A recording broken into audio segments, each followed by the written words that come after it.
बिस्मिल्लाहिर्रहमानिर्रहीम। अस्सलाम वालेकुम नाज़रीन, मेरा नाम सरबत वलीम है। खुदा करे जहाँ भी आप लोग रहें खुशबाश रहें, अल्लाह की अमान में रहें, बखैर आफियत आप लोग रहें। दो बड़ी डेवलपमेंट्स हैं और उन दोनों डेवलपमेंट्स का ताल्लुक जो है वो सरासर इमरान खान साहब से मुतालिक है। एक तो कल हमारे सामने ये स्टेटमेंट इमरान खान साहब का आया कि इमरान खान साहब ने इस बात का एतराफ़ कर लिया है कि GHQ की तरफ बढ़ने का कारकुनान को जो एक हिदायत थी वो इमरान खान साहब ने वाज़े तौर पे दी थी कि अगर उनकी गिरफ़्तारी होती है तो कारकुनान को एहतजाज के लिए GHQ की तरफ जाना होगा, उसके सामने एहतजाज करना होगा। इसके हवाले से मेरे पास कुछ अहम तफसीलात हैं, डिटेल्स हैं, वो मैं आप लोगों को बताऊँगी कि अब सोचा क्या जा रहा है। क्या इमरान खान साहब किसी नामालूम मकाम पर मुंतकिल किए जाएंगे, ये आप लोगों को मैं बताऊंगी। इसके अलावा कल जब DG ISPR ने अपनी एक प्रेस ब्रीफिंग दी, उस प्रेस ब्रीफिंग के बाद ये बहस बहुत ज़ोर पकड़ गई है कि जो सोशल मीडिया के लोग हैं या जिन्हें कल के बाद अब डिजिटल दहशतगर्द कहा जा रहा है, डिजिटल दहशतगर्दों के जो वाहिद इलाज है वो क्या है और क्या होना चाहिए, उसके बाद पाकिस्तान की शक्ल क्या निकलेगी, ये मैं आपको बताऊंगी। शुरू इमरान खान साहब से करते हैं। कल एक हमारे सामने बयान आया इमरान खान साहब का कि इमरान खान साहब ने इस बात का एतराफ़ किया है, और बड़े जो लोग इमरान खान साहब से अदावत रखते हैं वो ये कह रहे हैं कि इमरान खान साहब ने कल एतराफ़ नहीं बल्कि एतराफ़ जुर्म किया है, यानी कि वो कह रहे हैं कि 9 मई इमरान खान ने किया। हुआ ये कि इमरान खान साहब ने कहा कि जी GHQ की तरफ बाहर जाकर GHQ के सामने एहतजाज करने की जो कॉल थी वो इमरान खान साहब ने दी थी और कारकुनान को कहा था कि किसी भी गिरफ़्तारी की सूरत में आपने एहतजाज इस तरह से करना है। उसके बाद सूरत हाल क्या बन रही है? इत्तलात ये हैं कि इमरान खान साहब किसी नामालूम मकाम पर मुंतकिल किए जा सकते हैं। होने कुछ यूँ जा रहा है कि इस बात के इम्कानात बढ़ गए हैं कि अगर 9 मई से रिलेटेड एक चीज़ कारकुनान ने की और कारकुनान के इस हवाले से जो इमरान खान साहब ने एतराफ़ किया, उसके बाद केस ये फ़ौज का मजबूत हो गया है कि इमरान खान साहब को जो मिलिट्री कस्टडी का कह रहे हैं कि जी उन्हें मिलिट्री कस्टडी में दिया जाए उनको, और 9 मई से रिलेटेड जो मुल्ज़िमान इस वक्त मौजूद हैं, इमरान खान साहब को किसी भी लम्हे फ़ौजी तहवील के अंदर दिया जा सकता है। इस एतराफ़ के बाद ये चीज़ हमारे सामने आई है। फिर इसके अलावा ये भी हमें जो इत्तलात आ रही हैं वो ये हैं कि जो 9 मई के किरदार हैं या 9 मई के हवाले से अगर ये चीज़ें अब खुलना शुरू हो जाती हैं तो ऐसी सूरत में बहुत देर नहीं, बहुत जल्द आपको ये चीज़ नज़र आएगी कि या तो मुंतकली लाहौर की तरफ होगी या लाहौर के इर्द गिर्द किसी भी जगह पर।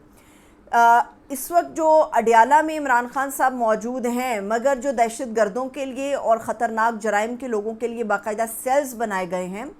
वो इस वक्त जिस जेल के अंदर हैं वो साहिवाल की डिस्ट्रिक्ट जेल है, जहाँ पर ख़तरनाक किस्म के दहशत गर्दों को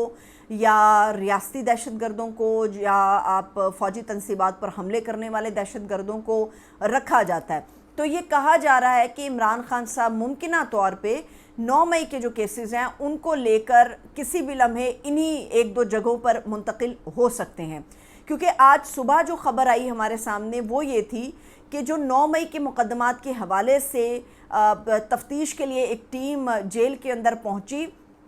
तो उस पर इमरान खान साहब ने उनसे ताउन नहीं किया। तफ्तीशी टीम गई मगर इमरान खान साहब उनसे ताउन नहीं कर रहे, बातचीत नहीं कर रहे, और इसके अलावा जो नैब की टीम भी जा रही है उससे भी जो इत्तलात है कि इमरान खान साहब ना उनके सामने ना बुशरा बीबी उनके सामने आ रही हैं और ताउन नहीं हो रहा। अब ये भी ग्राउंड बन रहा है। आपको मैं बता दूं कि 9 मई का एक मरकज़ी मुकदमा है इमरान खान साहब के ऊपर, जिसके अंदर बहुत सारी दफ़ात लगाई गई हैं, और इन दफ़ात के अंदर जो है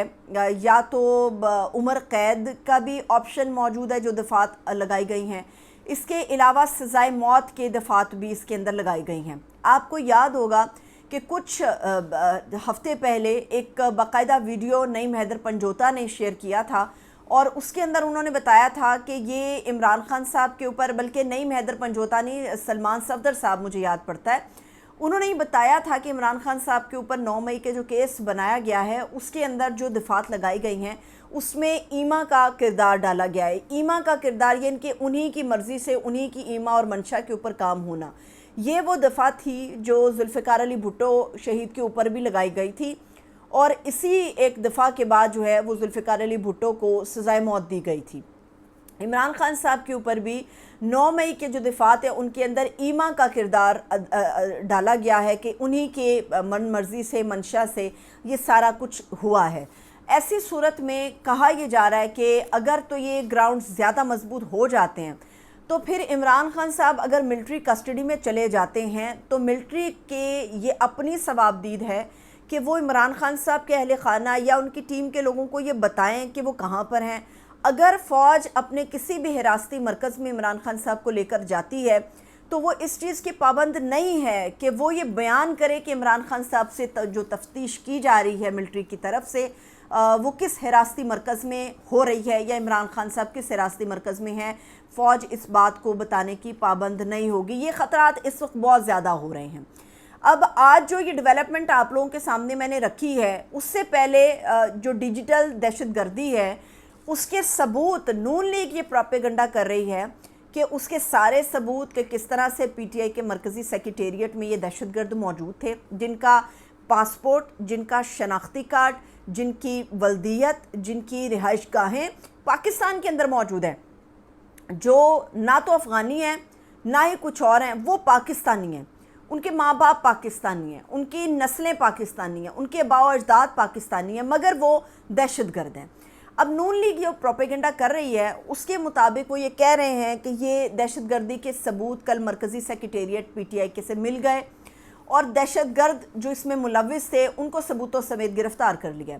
اب راستہ اگر روکنا ہے، کیونکہ کل ہمارے سامنے یہ نئی ٹرم آئی ہے، ہمیں تو یہ پتہ تھا کہ باشعور لوگ ہیں تو وہ بات کرنے کی آزادی رکھتے ہیں اور جو قومیں آزاد ہوا کرتی ہیں تو ان کی آزادی اظہار رائے پہ قدغن نہیں لگائی جاتی، ہمیں تو یہ پتہ ہے۔ لیکن کل D G I S P R کی پریس بریفنگ کے بعد دہشت گردوں کی 2 قسمیں ہمارے سامنے آئی ہیں۔ ایک تو وہ دہشت گرد ہیں جو اسلحہ اٹھاتے ہیں، ایک وہ دہشت گرد ہیں جو آزادی اظہار رائے کرتے ہیں، یعنی کہ ڈیجیٹل دہشت گرد۔ اب ڈیجیٹل دہشت گردوں کے ساتھ نمٹنے کے لیے کیا طریقہ اپنایا جا سکتا ہے، علاج کیا ہو سکتا ہے؟ ڈیجیٹل دہشت گرد جو ہیں وہ زیادہ تر تو سوشل میڈیا کا پلیٹ فارم استعمال کرتے ہیں، تو اس کے لیے میں کل سے سوچ رہی تھی ہونا کیا چاہیے، جو علاج ہونا چاہیے اور اس کے بعد پاکستان کی شکل کیا نکلتی ہے۔ جدیدیت جو ہے اس کو بین کرنا پڑے گا، آزادی اظہار رائے کو بین کرنا پڑے گا، اور آزادی اظہار رائے کو بین کرنے کے لیے آپ کو سوشل میڈیا بین کرے گا، جس میں ٹویٹر تو آلریڈی بین ہے، ٹک ٹاک بھی آپ بین کر سکتے ہیں کیونکہ اس میں بھی یہ ڈیجیٹل دہشت گرد نظر آتے ہیں بہت بڑی تعداد میں۔ تو سوائے وزیر اعلیٰ پنجاب مریم نواز کے اکاؤنٹ کے سارے جو ہیں لوگ ڈیجیٹل دہشت گرد ہیں، ٹک ٹاک بھی بند ہو جانا چاہیے۔ جو فیس بک ہے انتشار اس سے بھی یہ دہشت گرد پھیلا رہے ہیں، تو یہ فیس بک ہے اس کی سروس اس کو بھی محدود کر دینا چاہیے جیسے کہ ٹویٹر کی محدود کی گئی ہیں، اکاؤنٹس بند ہو جانے چاہیے، اور پاکستان کے اندر جو سمارٹ فونز ہیں ان کی ترسیل بند کر دینی چاہیے، بین ہو جانا چاہیے۔ پی ٹی آئی تو بین ہو لیکن پاکستان کے اندر سمارٹ فون بھی بین کر دینے چاہیے۔ وہی ایک آج سے کو 2 دہائیاں پہلے آپ پیچھے چلے جائیں، وہ نوکیا 3310 کے جو موبائل ہوا کرتے تھے اس کی طرف چلے جائیں، تاکہ ایک غار کی دنیا ہو اور بات کرنے کی آزادی بس اتنی ہو کہ کسی سے آپ فون ملا کے سلام دعا کر لیں، پی ٹی وی کو آپ ایک رکھ لیں اور باقی سارا میڈیا بند ہو جائے۔ تو میرا خیال ہے کہ یہ سب سے مضبوط ہتھیار اور طریقہ کار اور علاج ہے کہ آپ اس طرح سے ڈیجیٹل دہشت گردوں کو کنٹرول کر سکتے ہیں، کیونکہ اب جو دہشت گرد ہیں یہ والے سوشل میڈیا کے جو دہشت گرد ہیں، یہ ہم جیسی عمروں والے لوگ تو بہت بڑے بڑے دہشت گرد ہوں گے یا موجود ہیں، لیکن اب چھوٹے بچے بھی دہشت گردی کی اس زد میں آ گئے ہیں۔ یہ سوشل میڈیا پہ چھوٹے چھوٹے بچے بھی اپنے خیالات کا اظہار کر رہے ہیں، اور ان خیالوں میں عمران خان صاحب کے لیے بہت سارے لوگوں کے دلوں میں، بچوں کے دلوں میں ایک نرم گوشہ ہے، اور بہت سارے ایسے بچے ہیں جو اپنے باقاعدہ اکاؤنٹس چلاتے ہیں، ہینڈل کرتے ہیں ان social media accounts, social media sites کے اوپر۔ تو یہ وہ طریقہ ہے ڈیجیٹل دہشت گردی کو کنٹرول کرنے کا، کیونکہ اگر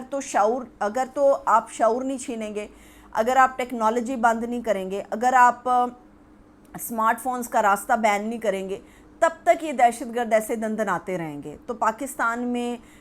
ہتھیار والے دہشت گردوں کو بھی کنٹرول کرنے کی ضرورت ہے، باقی جو اتنا بھی زور ہے وہ تو ہمیں ڈیجیٹل دہشت گردوں پہ ویسے بھی نظر آ رہا ہے۔ مجھے اجازت دیجیے، اپنا بہت سا خیال رکھیے، خدا حافظ۔